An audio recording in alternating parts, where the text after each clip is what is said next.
تجھ کو جو تیرے نبی کو پسند. ہم نے اس حدیث پاک کو بیان کیا، آپ نے بغیر توقف کیے، بغیر ٹھہرے ہوئے اپنی سواری کا رخ موڑ دیا مدینہ المنورہ کے لیے اور فرمایا میں یہاں آرام کرنے کے لیے یا میزبانی یا ضیافت کرنے کے لیے نہیں آیا تھا، بلکہ میں حدیث رسول حاصل کرنے کے لیے آیا تھا جو مجھے مل گئی، میرا مقصد پورا ہو گیا.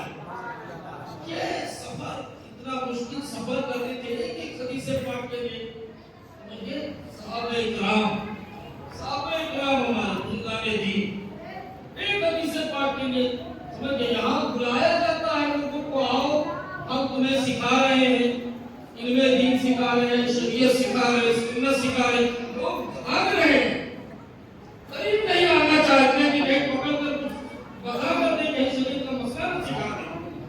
سمجھے کیا حال ہے؟ تو بزرگان دین جب علم دین کو سیکھتے تھے، جب علم دین کو پڑھتے تھے، سیکھنے سکھانے کا دور تھا، تو حال یہ تھا کہ اللہ نے پوری دنیا کی قیادت مسلمانوں کو عطا کر دی تھی، لیکن جب سے مسلمانوں نے پڑھنا پڑھانا چھوڑ دیا ہے، آج پوری قوم مسلمانوں پر ٹوٹ پڑی ہے اور مظلومیت کی زندگی مسلمان گزار رہا ہے.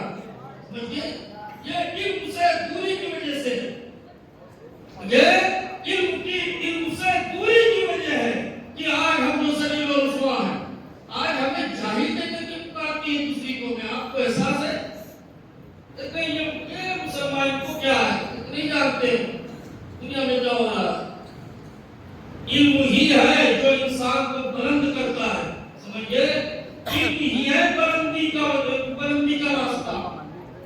علم کی سیڑھیوں سے چڑھ کر کے ایک مسلمان ایک انسان بلند ہوتا ہے.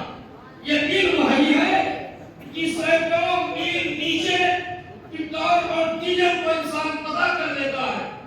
علم ہی ہے کہ جس کے ذریعے سے پہاڑوں میں چھپے ہوئے سونے اور چاندی کا پتہ لگا لیتا ہے. بلکہ یہ علم ہے جس کی وجہ سے انسان بڑی بڑی ترقیاں حاصل کرتا ہے. آج انسان اگر فضاؤں میں اڑ رہا ہے، آج اگر دریاؤں پر تیر رہا ہے، تو یہ علم کی وجہ سے جس سے ہم بھول بھال رہے ہیں. زیادہ علم سیکھیں، علم سکھائیں. علم سیکھیں، سمجھیے اپنے بچوں کو پڑھائیں، اپنے بچوں کو تعلیم دیں، اس لیے کہ پڑھا لکھا معاشرہ جہاں کہیں بھی رہے، پڑھا لکھا انسان جس بھی معاشرے میں رہے وہ ممتاز ہوتا ہے. اس کی ایک شناخت ہوتی ہے، ایک پہچان ہوتی ہے.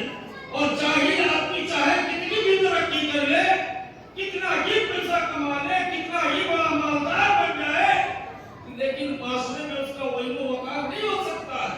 سمجھئے اگر کوئی وقار حاصل کرتا ہے، عزت حاصل کرتا ہے، تو علم کی بنیاد پر حاصل کرتا ہے. سمجھئے اور علم کے لیے محنت و مشقت کرنا، علم کے راستے پر چلنا. سمجھئے حضور صلی اللہ علیہ وسلم کی حدیث پاک ہے کہ جو شخص علم حاصل کرنے کے لیے کسی راستے پر چلتا ہے، اللہ تعالیٰ اسے جنت کے راستوں میں سے ایک راستے پر چلاتا ہے. سمجھئے اور جو علم حاصل کرنے کے لیے نکلتا ہے، ترمذی شریف اور متعدد صحابہ کی حدیث پاک ہے کہ جو علم دین سیکھنے کے لیے قدم کو اٹھاتا ہے، گھر سے نکلتا ہے، فرشتے اس کے لیے پر بچھا دیتے ہیں اس کے استقبال کے لیے. سمجھئے اور جب وہ پڑھ کر کے عالم بنتا ہے، ایک جانکار بنتا ہے، شریعت و سنت کا جاننے والا بنتا ہے، اللہ کے رسول فرماتے ہیں کہ آسمان و زمین میں جتنی چیزیں ہیں بلکہ دریا کی مچھلیاں بھی اس کے لیے دعا مغفرت کرتی ہیں. یہ ہے علم دین کی برکت، یہ ہے علم دین کی فضیلت. سمندروں اور دریاؤں کی مچھلیاں بھی دعا مغفرت کرتی ہیں، فرشتے پر بھی جاتے ہیں. آج دنیا کا ترقی یافتہ انسان، معزز معاشرہ، معزز سماج، جب کوئی بڑا آدمی آتا ہے تو اس کے لیے ریڈ کارپٹ بچھائی جاتی ہے اور یہ اعزاز کی بات ہوتی ہے. یہ اعزاز عزت کی بات ہوتی ہے، فخر کی بات ہوتی ہے، اس کے لیے ریڈ کارپیٹ بچھائیں گے.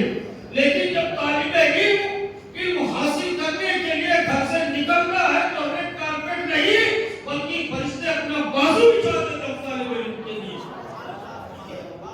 بچھائے جاتے ہیں اس کے لیے. وہ ملائکہ جو معصوم خطا ہے طالب علم کے لیے بچھاتے ہیں. یہ ہے فضیلت علم کی. اور ہمارے بزرگوں نے تو صحیح معنوں میں علم کی قدر کی اور علم کو جانا اور علم کے لیے محنت و مشقت اٹھائی. آج ہم علم حاصل کرنے کے لیے وہ محنت و مشقت نہیں کر رہے ہیں، نہ ہمارے سامنے اتنے زیادہ چیلنجز ہیں جو ہمارے بزرگان دین کے سامنے تھے. امام شافعی کا واقعہ آپ نے سنا کی ذات ہے. امام شافعی رضی اللہ تعالیٰ عنہ قصہ شہر کے رہنے والے تھے. سمجھے جہاں تک جنگ چل رہی اسی شہر میں امام شافعی کی ولادت ہوئی فلسطین کے شہر غزہ میں. 2 سال کے تھے آپ کے والد کا انتقال ہو گیا اور آپ کا تعلق خاندان قریش سے تھا. آپ کے آبا و اجداد وہاں سے ہجرت کر کے فلسطین آ گئے تھے. جب آپ کے والد کا انتقال ہوا تو آپ کی والدہ نے چاہا کہ میں اپنے بچے کو لے کر کے اپنے خاندان میں چلی جاؤں مکہ شریف تاکہ اس کی پرورش کا صحیح انتظام ہو سکے. آپ کی والدہ آپ کو مکہ شریف لے کر گئی. جب آپ کچھ سمجھدار ہوئے کچھ گئے تو بڑے بڑے جج علماء کرام کے پاس جو اس وقت مکہ شریف میں موجود تھے ان کی دستگاہوں میں امام شافعی کو بھیجا پڑھنے کے لیے. لیکن امام شافعی اتنی غربت کی زندگی گزار رہے تھے کہ لکھنے پڑھنے کے لیے آپ کے پاس نہ قلم تھا نہ کاپی تھی. آپ میدان میں نکل جاتے تھے، اونٹ کی ہڈیوں کو تراشتے تھے، اونٹ کی ہڈیاں لا کر کے اس کو دھلتے تھے، اس کو سکھاتے تھے. جب وہ اونٹ کی ہڈی سوکھ جاتی تھی تو اس پہ حدیث رسول کو لکھا کرتے تھے. اس عالم میں امام شافعی نے علم کو حاصل کیا. سمجھے؟ اور امام شافعی کو بیان کرتے ہیں کہ حج کا موقع تھا. ایک بزرگ آئے مدینہ شریف سے حج کرنے کے لیے مکہ شریف. ان سے میری ملاقات ہو گئی مینا میں. امام شافعی بیان کرتے ہیں کہ جب وہ آئے بات چیت ہونے لگی تو بزرگ نے کہا میری دعوت قبول کر لیجیے. تو وہ جو بوڑھے آدمی تھے انہوں نے چادر بچھائی اور اپنی پتلی کھولی اور سوکھی روٹیاں نکالی اور کھولا کھائیے اسے حضرت. سوکھی روٹیوں کو کھانے لگے. پھر بات کرتے کرتے امام شافعی رضی اللہ تعالیٰ عنہ نے اس ضعیف آدمی سے پوچھا کہ آپ امام مالک کو جانتے ہیں؟ آپ امام مالک کو جانتے ہیں جو مدینہ شریف میں ہے؟ اس بڑے آدمی نے کہا کہ میری تو ہر دن سے مسجد نبوی میں ملاقات ہوتی ہے. وہ کیسے ہیں؟ بہت خوبصورت ہیں، بڑے لمبے ہیں، سفید داڑھی ہے. ایک ایک بات تو امام شافعی اس بزرگ سے امام مالک کے تعلق سے کہتے ہیں. تو اس آدمی نے جب ساری ڈیٹیل بتائی تو امام شافعی سے اس شخص نے کہا کہ اتنی محبت ہے تمہیں امام مالک سے تو تم مکہ شریف سے مدینہ شریف امام مالک رضی اللہ تعالیٰ عنہ سے ملاقات کرنے کیوں نہیں چلے جاتے؟ تو امام شافعی رضی اللہ تعالیٰ عنہ نے عرض کیا کہ سفر سامان ہمارے پاس نہیں ہے، کوئی سواری کا انتظام نہیں ہے، کوئی سامان نہیں ہے کہ جس سے میں مکہ شریف سے مدینہ شریف کا سفر طے کروں. چنانچہ اس آدمی نے کہا کہ میرے ساتھ قبیلہ آیا ہے، قافلہ آیا، اس قافلے میں ایک شخص کا انتقال ہو گیا ہے، اس کی سواری خالی ہو گئی ہے. میں اس سے پوچھتا ہوں خاندان والوں سے اگر وہ چاہیں گے تو سواری دے دیں گے تو آپ اس کی سواری پر سوار ہو کر کے مدینہ شریف چلیے گا. چنانچہ اس آدمی نے پوچھا اور وہ لوگ راضی ہو گئے، سواری مل گئی.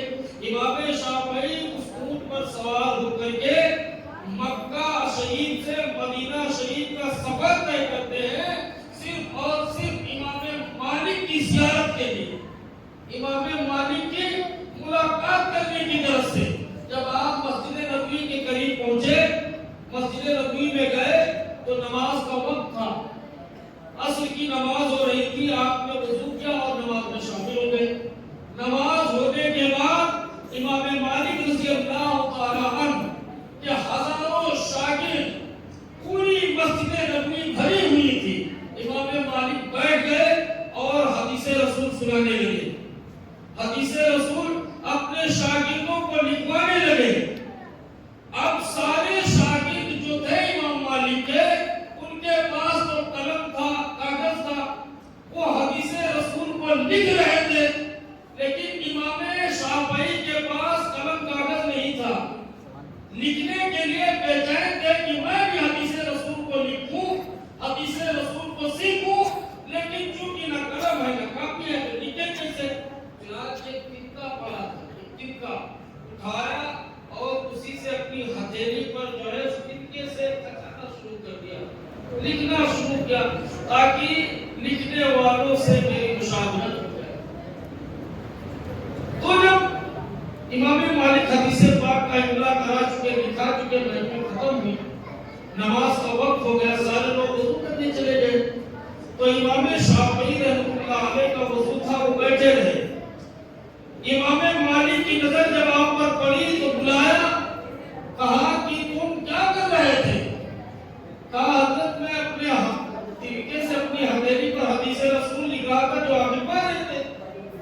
تو امام مالک رحمۃ اللہ علیہ ناراض ہوئے اور کہا یہ حدیث رسول سیکھنے سکھانے کی محفل ہے اور تم اس کی بے ادبی کر رہے ہو، تم طریقے سے لکھ رہے ہو۔ تو امام شافعی نے عرض کیا حضرت میں کوئی گستاخی اور بے ادبی نہیں کر رہا ہوں، بلکہ غربت کی وجہ سے میرے پاس قلم و کاپی نہیں تھی، اس لیے میں نے اپنی ہتھیلی پر جو آپ حدیث پاک بیان کر رہے تھے اس کو لکھ رہا تھا، بظاہر تو میں لکھ رہا تھا لیکن ان حدیث پاک کو میں اپنے دل پر نقش کر رہا تھا۔ تو امام مالک نے کہا دل پر نقش کر رہے تھے؟ کہا حضرت میں دل میں نقش کر رہا تھا، بظاہر تو میں کتنے زندگی میں لکھ رہا تھا، لیکن میں ان حدیث پاک کو جو آپ بیان کر رہے تھے ان کو میں اپنے دل پر نقش کر رہا تھا۔ تو امام مالک نے فرمایا کہ میں نے 1000 حدیث پاک بیان کیے، میں نے 1000 حدیث پاک بیان کیے، اگر آپ نے اپنے دل پر ان حدیث پاک کو نقش کیا ہے جو میں نے بیان کیا ہے تو ان میں سے آپ 500 حدیث پاک سنا دیجئے، قریب 500 حدیث پاک۔ امام شافعی رضی اللہ تعالیٰ جب حدیث پاک سنانے لگے تو 500 حدیث پاک کے بجائے آپ نے پوری 1000 حدیث پاک سنائی اور سند کے ساتھ، مکمل سند کے ساتھ، متن کے ساتھ آپ نے پوری 1000 حدیث پاک مکمل کر دی۔